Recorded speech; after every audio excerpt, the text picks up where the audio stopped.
মোহাম্মদ সাইফুদ্দিন 7 বলে 2টা 4 আর একটা ছক্কা মেরে 17 রান না করলে বাংলাদেশ এই ম্যাচ জিতে সিরিজের সমতা ফেরাতে পারতো কিনা আমার যথেষ্ট রকম সন্দেহ আছে।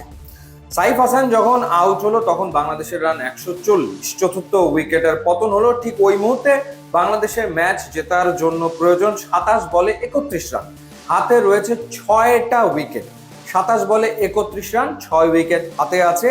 কিন্তু এর পরেই হঠাৎ করে খেলাটার রং কেমন যেন পাল্টে গেল যখন তাওহিদ হৃদয় আউট হয়ে গেল, রান আউট হলো অযথাই, এবং এরপরে নুরুল হাসান সোহানও আউট হয়ে গেল। তখন একটা অনিশ্চয়তা বা একটা সংশয় কিন্তু তৈরি হয়েছিল, সেই সব সংশয় দূর করেছেন মোহাম্মদ সাইফুদ্দিন তার 7 বলে 17 রানের ছোট্ট ক্যামিওতে। এবং মূলত তাকে এই ম্যাচে অন্তর্ভুক্ত করার কারণেই ছিল ব্যাটিং ডেপথ বাড়ানো, যেহেতু আগের ম্যাচে বাংলাদেশ আসলে আয়ারল্যান্ডের এগেন্স্টে 180 চেস করতে গিয়ে কলাপস করেছিল। সেই কারণেই সাইফুদ্দিনের ইনক্লুশন এবং ইনক্লুশনটা আসলে কাজে লেগেছে। কিন্তু এই ম্যাচটা আসলে বাংলাদেশের জেতার কথা 17 বা 18 ওভারে, এবং লিটন কুমার দাস বা সাইফ হাসান যে কোনো একজনের আসলে উইকেটের থেকেই ম্যাচটা শেষ করা উচিত ছিল, কিন্তু সেটা আসলে হয়নি। লিটন কুমার দাস বাংলাদেশের বেস্ট টি-20 ব্যাটার, আরও একটা 50 পেয়েছেন তিনি। ক্যারিয়ারের 16তম হাফ সেঞ্চুরির দেখা পেয়েছেন। 37 বলে 57 রান করেছেন, 3টা 4 এবং 3টা 6-এর মারে। এবং এই বছরে লিটন কুমার দাসের এইটা পঞ্চম 50, অর্থাৎ এই বছর তিনি টি-20তে 600-র উপরে রান করেছেন। তার 10 বছরের টি-20 ক্যারিয়ারের সবচেয়ে সেরা বছর হচ্ছে 2025। তিনি 600-র উপরে রান করেছেন, তিনি 5টা 50 হাঁকিয়েছেন। এর আগে তিনি 50 হাঁকিয়েছেন 4টা 2022 সালে, সেই বছর তিনি রান করেছিলেন 544। সুতরাং দারুণ একটা বছর লিটন কুমার দাস কাটাচ্ছেন। আর শুরুটা করে দিয়েছিলেন পারভেজ হোসেন ইমন, 43 রানের একটা ইনিংস তিনি খেলেছেন, যার কারণে পাওয়ার প্লেতে বাংলাদেশ রান করেছে। আগের ম্যাচটা বাংলাদেশ হেরে গিয়েছিল পাওয়ার প্লেতে, যখন 180 চেস করতে গিয়ে আপনি 20 রানে 4 উইকেট হারিয়ে ফেলবেন পাওয়ার প্লেতে, সেই ম্যাচ জেতা যায় না।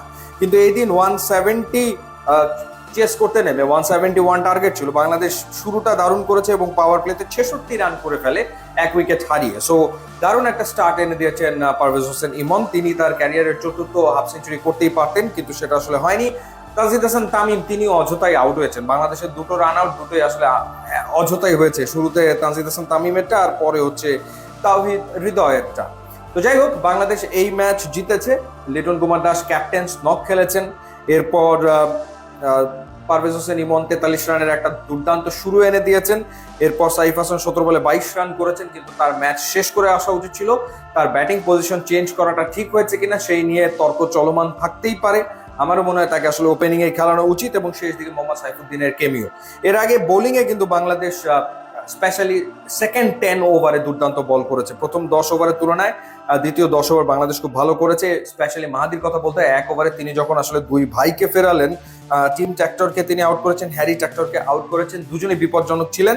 এবং ওই দুজনকে একই ওভারে ফিরিয়ে মূলত আসলে আইরিশদের রানের চাকায় তিনি লাগাম পরিয়ে দিয়েছেন, যেই কারণে 170-এর বেশি করতে পারেনি তারা। যদিও পাওয়ার প্লেতে আয়ারল্যান্ড অনেক রান করে ফেলেছিল, 75 রান তুলে ফেলেছিল তারা, 75 তুলেছিল 1 উইকেটে। সো পাওয়ার প্লেতে 75 তুলে ডেফিনেটলি সেই ম্যাচে ওই দলের রান কিন্তু 200 হয়ে যাওয়ার কথা, সেটা হয়নি। তাদের হাতে ইনফ্যাক্ট 9 উইকেটও ছিল। শেখ মাহাদির দুর্দান্ত বোলিং, তিনি দারুণ বোলিং করেছেন। তো এই ম্যাচে যাদের ইনক্লুশন হয়েছে, শেখ মাহাদি কিংবা মোহাম্মদ সাইফুদ্দিন, চেঞ্জগুলো খুবই কাজে লেগেছে। চেঞ্জগুলো কাজে লাগার কারণেই বাংলাদেশ এই ম্যাচ জিতলো এবং সমতা ফেরালো। মোহাম্মদ সাইফুদ্দিন তিনি 4 ওভারে 40 রানে 1 উইকেট নিয়েছেন এবং 7 বলে 17 রান করেছেন। অলরাউন্ড পারফরমেন্স তিনি আসলে করেছেন। সো দেখা যাক বাংলাদেশ সিরিজটা জিতে বছরটা শেষ করতে পারে কিনা। ইউটিউব এবং ইনস্টাগ্রাম লিঙ্ক দেওয়া আছে, আপনারা যোগ দিলে খুবই খুশি হব। And thanks for watching.